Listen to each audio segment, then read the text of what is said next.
Hey man, I've been meaning to ask you for a while. Why don't you wear any armor? Probably for the same reason you're not wearing pants. Why is that? It's uncomfortable, and I don't really need Oh, I thought it was just because you didn't know how to paint it. I mean, non-metallic metal is really hard. I'm just learning how to do it right now. it. That's definitely not the case with me, but just in case, why don't you show me what you learned?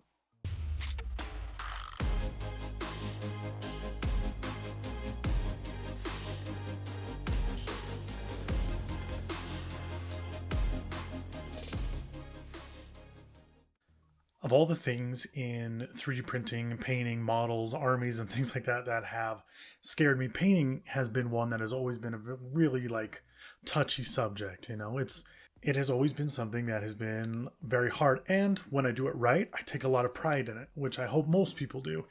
And one of the skills that I have looked at for the longest time and thought that is amazing is non-metallic metal. And so I decided I was going to figure it out. I was going to jump into it. Did I figure that out because I got the fanciest paints on the market? No. I'm just using your cheap Walmart 50-cent paints. Okay, you don't have to have the best set. I wish I had a better set. Wink, wink to anyone watching this. But being able to paint something and have it look exactly the way you want is something that I have always wanted. And non-metallic metal was and is one of my first steps. And so I attempted it this week, and it went a lot better than I thought it would. So I figured I'd walk you through the process that I followed, and hopefully it'll work for you too. And as always, if you like these videos, and you like the content that we're putting out here at Pulsegate, drop us a like, subscribe to the channel, show us a little bit of love, and we'll return the favor and keep putting out videos like this, and hopefully make your tabletop experience a little bit better. This is my first attempt at painting non-metallic metal, and while I was doing it, I learned a few things that I want to share with you. So first off, for those of you who don't know, non-metallic metal is simply painting something to look like metal using colors that are non-metallics. And what that means is not using gold, not using silver, copper, any of those, not bronze, anything, any metallic color that you can get out there. You won't use those. You will use just standard colors like you have. And you don't need a lot of colors. For this, all I used was white, blue, and black. And obviously I didn't use much of the black, but hopefully today we'll change that. The plan today is to paint another sword, my second sword, using non-metallic metals, and to do a better job than I did with this one. This is the model that we'll be painting today. So, a couple things to note just before you get started is look at the blade. What I did was I looked up other swords online and things, scimitars or whatever, and tried to find how light reflected off of them. Just, real life examples. You don't need to do that, but I did. Anyway, and then you kind of know where the glare should be. And what I mean by glare is just like with this, it is that focal point where the light hits it and it reflects off, and all you see is the white of the light. Okay, so with this sword, kind of a cool example, it has this bevel in the middle, and as you can see just from looking at it right here, it is dark on the front of the blade and light on the back of the blade. So I'm going to want to keep with that. I'm going to want to keep the front a little darker and the back lighter. But the sun also hits it right here at the tip. I guess I should center that. Right here at the tip is where the sun hits it, and that's where I'm going to try and put my gleam. Is that a good idea? I don't know. Let's find out.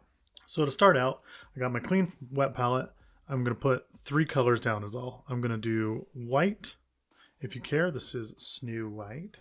I'm going to do some elephant gray. Obviously, everyone has their different paints and whatever that they use. These are the 50-cent paints that you find at your local Walmart or whatever. And jet black. I love this black. It is very good. It has a high pigment count, which, if that means anything to you, it's just a really good black. And then we're just going to start mixing them a little bit, right? We're going to mix our gray and our white. And we're going to try and get a little bit of variation. We want a nice light silver to work with. And then we're also going to do the same thing over here with our black. And we're going to get a very dark gray to work with. And we'll just keep grabbing whatever colors that we need. And again, I don't want it to be super, super dark. So we'll just keep messing with it until we have a nice gradient from white to light gray to gray to dark gray and black. From what I've come to understand, the key to good non-metallic metal is simple. It's blending, and it's lots of blending. And if you get good blending, it looks the way it's supposed to. So we already know that we have a dark and a light side. It's up to you which one you want to use, how the light's going to hit it. What I'm going to be doing for this is I'm going to be doing the front of the blade with my dark. And so I'm just going to start that off. I'm going to start doing the front of the blade in that dark color. And then the back of the blade, we're going to start and we're going to do it in that lighter color.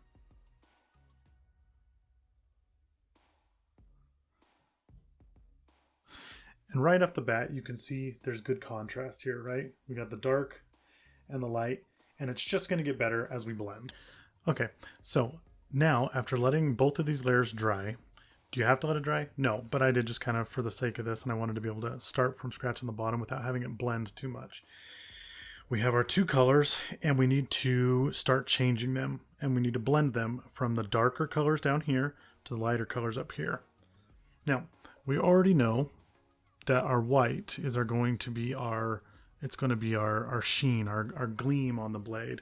And I was going to try and do it somewhere right here is what we'll say for the sake of this. I don't want it all the way on the tip, but we're going to put it right here, and we want it to come down to kind of a good point, but that's what we want.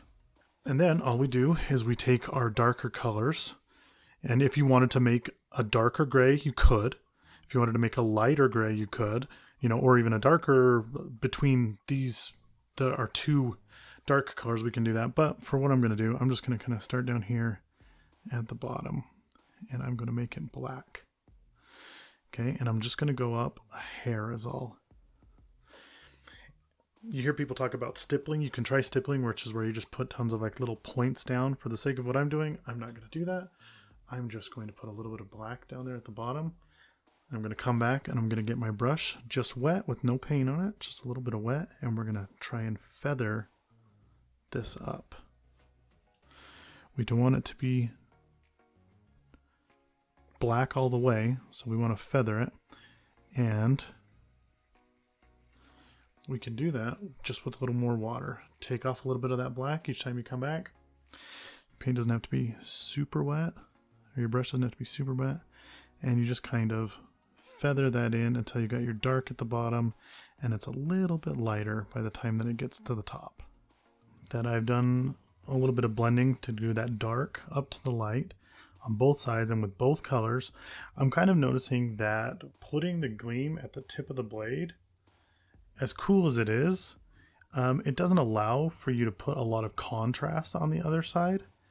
And because of that, I don't think you get the whole picture. I feel like it's almost important to have a little bit of dark on both sides. And so I'm going to try and change that and try and bring this down just a little bit. Then, after blending back and forth for 45 minutes to an hour, you'll have the gradient that you're okay with, that you're happy with. So I hope that helps. I definitely am not a master at this yet, but I've got a bunch of swords to paint, and so I'm just going to keep trying. I'm going to keep trying, keep getting better, and hopefully the more I do it, just like everything else in painting, the better I'll get at it, and hopefully faster. 45 minutes a sword is kind of a stretch for what I am willing to put into this, and so I hope I can get it down to a lot faster time. Keep in mind, the key to this is blending. The key to this is getting your paintbrush wet and just moving the paint that's already there around and blending it together, mixing those paints together, starting with the lights and moving them into the darks, or vice versa, whichever way you want to go. It doesn't take a lot of paint. It doesn't take a lot of practice to figure out how blending works. Just make sure your brush is wet and get it on there. I lick the brush. A lot of people lick the brush. I don't know if it's the best way to do it, but it worked for me. You know, I'm not telling you to go out there and eat paint because that's a no-no. Don't do that. But I lick my brush. I admit it. Just so you know. So hey, thank you for coming and joining us for this video today. I hope it helps you. I really do. And that's what we're all about. We're all about making your experience better, whether it's painting, whether it's printing, whether it's playing. You know, and just as always, don't forget, don't spend so much time building your world that you forget to spend some time in it. Until next time.